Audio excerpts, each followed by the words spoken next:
Le ministre en charge des Affaires étrangères du Togo, Robert Duss, vient de se trahir. Il vient de montrer au monde entier que son single intitulé « Nous sommes fatigués du paternalisme occidental » n'était qu'un marché de dupes de son régime pour se donner un air panafricaniste. En fin de semaine dernière, il s'est cru obligé de présenter à la tribune des Nations Unies un rapport de l'État du Togo comme si la légitimité de son gouvernement était issue d'un mandat onusien. Le voile du panafricanisme frelaté du régime togolais est tombé. Selon le ministre des Affaires étrangères du gouvernement démissionnaire du Togo, le pays va bien. Et au lieu de présenter les indices d'une telle bonne santé aux Togolais à qui appartient la souveraineté nationale, Robert Duss a choisi la tribune des Nations Unies pour égrener des statistiques dont son régime seul détient les sources.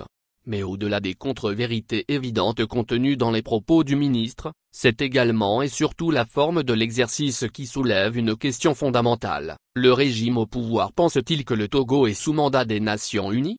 C'est ce qu'il est aisé de penser quand on suit la logique de la démarche de Faure Gnassingbé et son gouvernement. À tout le moins, ceux-ci gouvernent pour le compte des Nations Unies, à qui ils estiment être seuls redevables. Depuis plus de 5 mois que Faure Gnassingbé a opéré un énième hold-up constitutionnel pour se faire élire président d'un conseil imaginaire, il n'a pas cru utile de s'adresser aux Togolais afin de dévoiler un éventuel projet.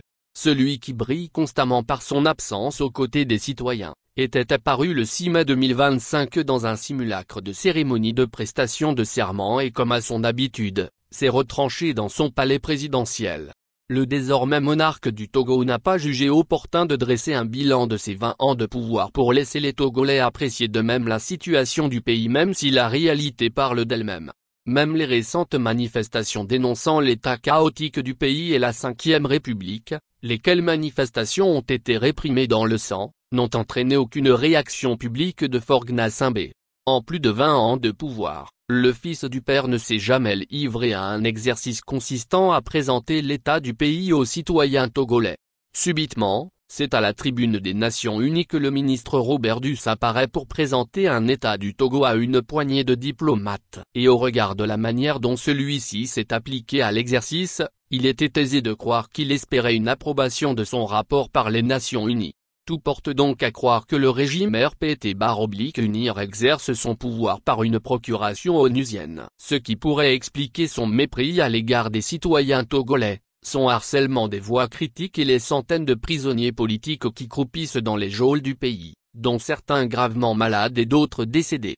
La posture du ministre Duss est d'autant plus surprenante qu'il y a quelques mois, à cette même tribune, celui-ci s'égosillait dans un discours pseudo-panafricaniste dénonçant un paternalisme occidental. Autant sur le plan national qu'international, Faure Gnassingbé et son régime est une véritable supercherie qui tente de s'accrocher à tous les vents susceptibles de les aider à conserver le pouvoir.